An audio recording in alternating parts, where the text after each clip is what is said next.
I would like to acknowledge on the part of the House, Representative Rufus Rodriguez for your manifestation. Thank you, Madam Chair.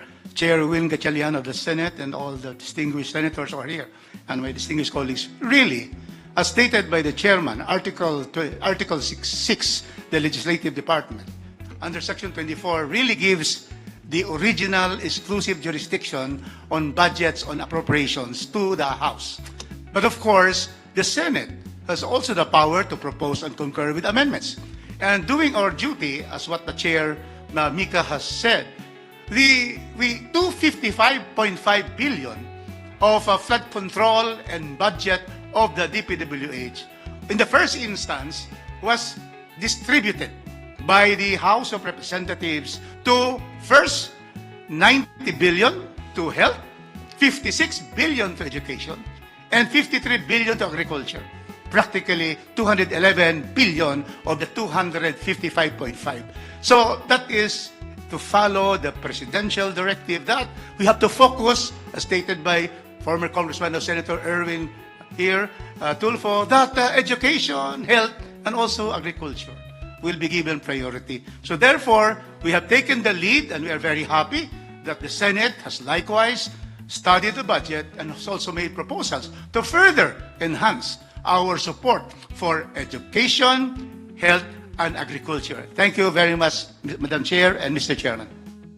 Yes, with all due respect, and I'm compelled to disagree without being disagreeable.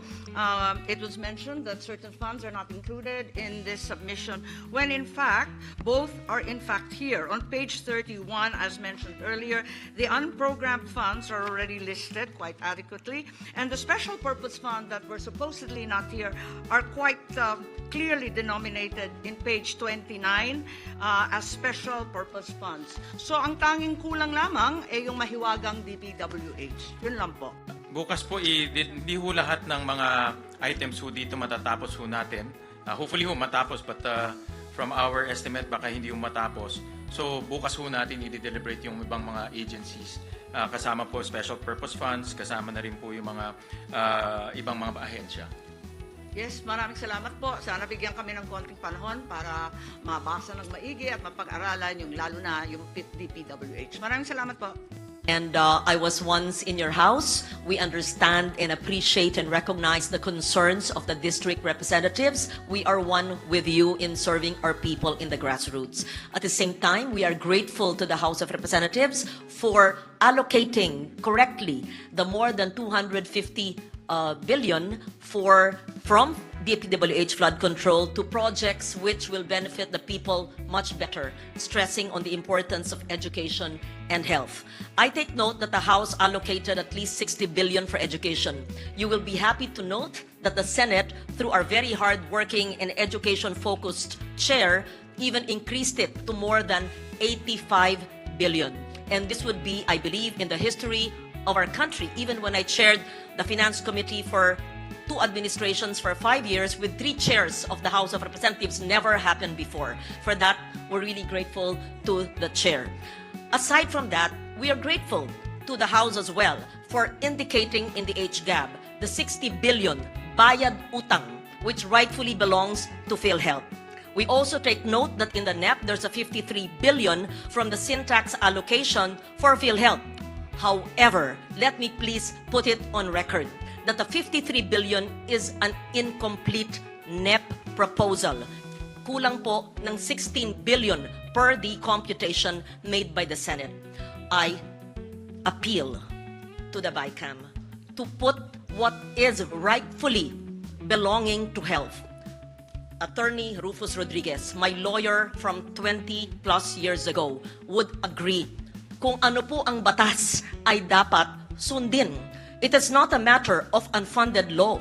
That is for the universal health care to take care of. We are talking about the syntax allocation, which for several years were not funded according to the allocation. Magbibigay ng konti, hindi ipupuno. There is something terribly wrong here. Let me just put on record, Mr. Chair, that there is a 236.91 billion funds missing, which should go to public health, and that's to PhilHealth. And this would include the multi-year earmarking of the sin tax which were not funded, including the NEP of 53 billion. We also take note that the 2025 GAA did not have the sin tax allocation, which miraculously disappeared in the GAA. We, both houses of Congress, owe that to the Filipino people. Having said that, I will discuss this further when the Health Department is brought on the floor. But let me state our appreciation for restoring in the age gap the bayad utang when the DOF took out the PhilHealth 60 billion and returned it. Let me just state also later when we discuss the PhilHealth and the health budget that it was returned in the HGAB, and Congress was the one that enumerated the possible utilization of the funds.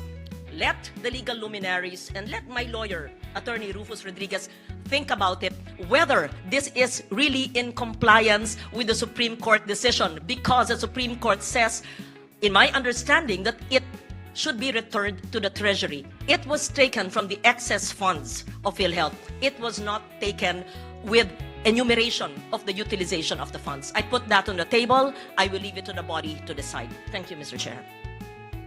Tama po yung sinabi ni Senator Loren na binalik na po o ibabalik na po ang 60 billion sa PhilHealth nung nawala nung 2025 budget.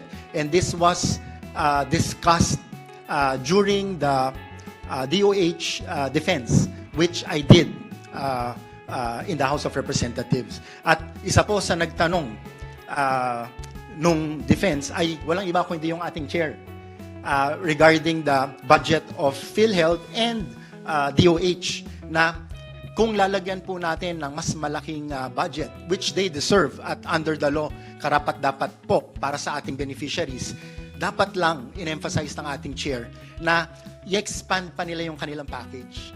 Kasi right now, alam po natin what's happening on the ground na very limited po or a small percentage of the hospital bill or yung coverage ng PhilHealth ang na-charge sa kanila. And our constituents, mga kababayan po natin, have to shoulder a huge part of their hospital bill or healthcare bill.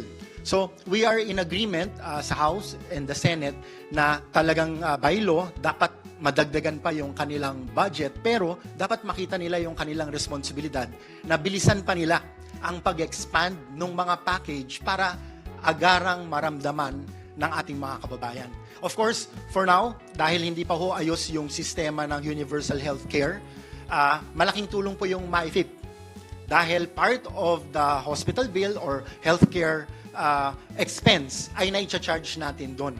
Pero with all these funds going to PhilHealth, I think our people deserve na maging institutionalized na po at malawakan na po kagad o madagdagan na po ang package para konting-konti na lang po yung out of pocket or konting-konti na lang po ang sasaluhin ng zero balance billing ng ating mga DOH and LGU hospitals. So, itong responsibilidad na ito dapat ma-emphasize sa leadership ng PhilHealth at ng DOH nang sa ganon ay magawa naman po nila yung responsibilidad nila para sa ating mga membro ng PhilHealth. Maraming salamat, Madam Chair. Thank you very much, Mr. Chair. Maraming salamat po. Senator Go? Good afternoon. As you all know, I had my reservations on the BICAM report for the 2025 budget. In fact, I did not sign the BICAM report last year. Particularly, I am saddened by the zero budget given to PhilHealth. No? Kumbaga, double whammy po itong nangyari sa PhilHealth. Alam ko po yan dahil 2024, nagkaroon po ako ng 14 hearings including health emergency allowances ng mga healthcare workers. At doon natin nakita na kulang talaga yung counterpart ng PhilHealth sa kanilang mga pasyente. Tama yung sinabi mo kanina, napakaliit pa ng case rates nila. In fact, nung nagkagulo na, nung Disyembre, 2024, nagkaroon sila ng board meeting, tinaasan nila, sa ilang araw lang ng board meeting, tinaasan nila yung case rates. Kaya pala nilang taasan yung case rates sa ilang araw, Disyembre. Kung ginawa nila yun nung Enero pa lang, tinaasan yung case rates, wala sana silang excess funds na wawalisin ng National Treasury. Nung winalis ng National Treasury, nung July, doon tayo nagkaroon ng hearing, doon tayo na-alarma, At may nag-file sa Supreme Court, salamat. At finally, na desisyonan po na sabi ko nga nung panahong yon, it might be legally acceptable then, but morally unacceptable dahil marami pong pasyenteng naghihirap na walang pambayad sa hospital. Kung kaya nilang taasan yung case rates noong Disyembre, wala silang excess funds, walang kukunin. Anyway, tapos na po yun. That's water under the bridge.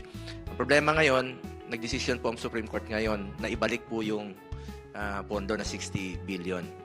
Refund po ito. Ibig sabihin, dapat sana'y magamit kaagad ito. Ginawa pong appropriation na sa 2026. How about the 2025 na zero? Ilan po kayang mga pasyente ang na-deprive naman po doon sa zero budget po ng PhilHealth noong 2025? Kaya po, isa sa dahilan na hindi po ako pumirma noong 2025. Maybe ma-address po ito ng BICAM. Paano po yung double whammy na yon? 60 billion, ibabalik sa 2026. How about na zero nung 2025? At kung maaari, mabigay na po yung hindi na ibibigay. Dahil nasa syntax law po itong earmarking, about 200 billion pa po mahigit ang hindi nabibigay since 2023.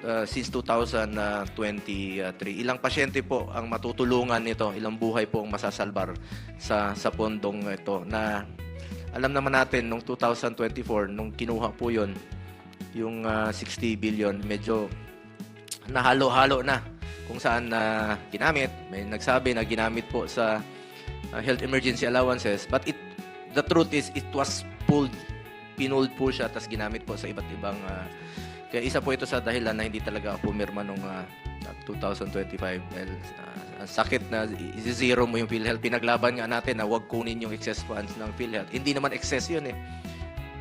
PhilHealth yun, klaro naman, health para sa Pilipino po yun. Hindi excess funds po yun. Sana po yung ma-address rin po ito ng BICAM. Salamat po.